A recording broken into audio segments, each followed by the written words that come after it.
देखिए, इस छोटे से वीडियो में हम भारत की आकार और स्थिति को समझेंगे। भारत के बारे में आपको पता है कि भारत उत्तरी गोलार्ध में स्थित है। भारत का सबसे जो उत्तरी बिंदु होता है वो उत्तरी बिंदु कौन सा है? उत्तरी बिंदु है आपके इंदिरा कोल, जो कि आपके लद्दाख में है, क्योंकि लद्दाख और जम्मू कश्मीर दो अलग से यूनियन टेरिटरी बन चुके हैं। ठीक है, भारत का उत्तरी बिंदु किस किस अक्षांश पर है? तो वो किस अक्षांश पर है? 37 डिग्री 6 मिनट उत्तरी अक्षांश पर है। इतना जानकारी याद रखिए। दूसरी चीज़ आप ये देखिए कि भारत के आपके पश्चिम में कौन सा देश है? तो भारत के पश्चिम में कौन सा देश है? पाकिस्तान है और अफ़गानिस्तान है। भारत के उत्तर पूर्व में कौन सा देश है? तो चीन है। भारत के आपके इधर बांग्लादेश के पास में यानी पूर्वी भाग में कौन सा देश है? तो वो है आपके बांग्लादेश। और इन सब में सबसे ज़्यादा जो बॉर्डर शेयर करता है भारत, वो किसके साथ करता है? बांग्लादेश के साथ करता है। उसका जो नंबर है वो है आपके 4096.7 किलोमीटर। तो इतना आपको पता होना चाहिए। बाकी ये देखिए, भारत का जो पूर्वी हिस्सा है यानी पूर्वी जो बिंदु है वो क्या नाम है? उसका नाम है किबिथु बिंदु। किबिथु या कहीं बलांगू लिखा होता है, किबिथु बलांगू। ठीक है, इसका जो देशांतरीय विस्तार है वो है आपके 97 डिग्री 25 मिनट पूर्वी देशांतर। और ये कहाँ से जाता है?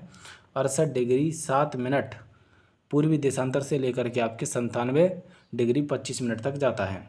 भारत का जो आपके पूर्वी बिंदु है, पश्चिमी बिंदु है, वो क्या है आपके? वो है आपके गौहर माता, जो कि गुजरात में है। तो इतना आपको जानकारी होना चाहिए। भारत की आपके उत्तर से दक्षिण तक जो लंबाई है वो कितना है आपके? 3214 किलोमीटर। और भारत की आपके पश्चिम से पूर्व तक की जो लंबाई है वो है आपके 2933 किलोमीटर।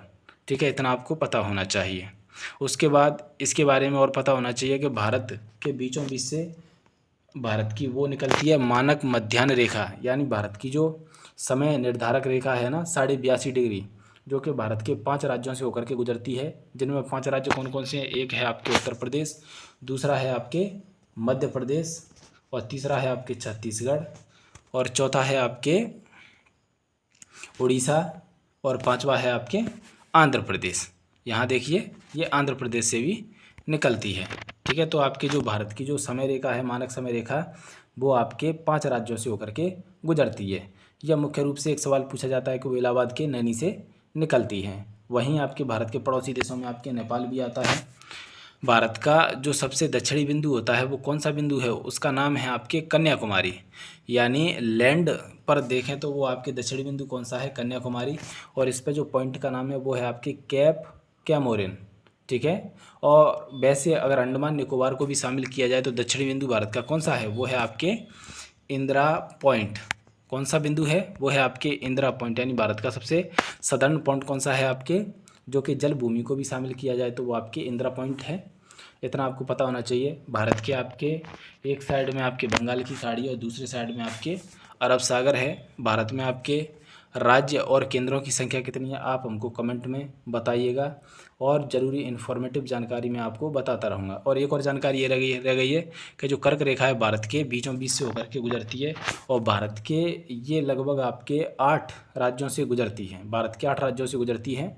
ये कौन कौन से राज्य हैं? गुजरात है, एक आपके गुजरात है, दूसरा आपके मध्य प्रदेश है, तीसरा झारखंड है, और ये राजस्थान भी है। उसके बाद आपके पश्चिम बंगाल भी है, त्रिपुरा भी है, मिजोरम भी है। 1 2 3 4 5 6 7 8, ये आपके 8 राज्य हैं। 8 राज्यों से होकर के आपके कर्क रेखा गुजरती है भारत के बीचों बीच से। भारत का जो नीचे वाला पोर्शन है इसको बोलते हैं दक्षिणी प्रायद्वीपीय। ठीक है, जो कि आपके थोड़े से आपके काले काले लोग मिलेंगे, और ऊपर देखोगे तो थोड़े गोरे लोग मिलेंगे, क्योंकि ऊपर आपके ठंडा रहता है, नीचे आपके गर्म रहता है। तो इस प्रकार से कुछ ज़रूरी जानकारी थी जो हमने भारत के नक्शे से कवर करी। ये जानकारी आपको अच्छी लगी हो तो कमेंट करके बताएं, और अच्छी सी जानकारी हम अगले वीडियो में लाएंगे।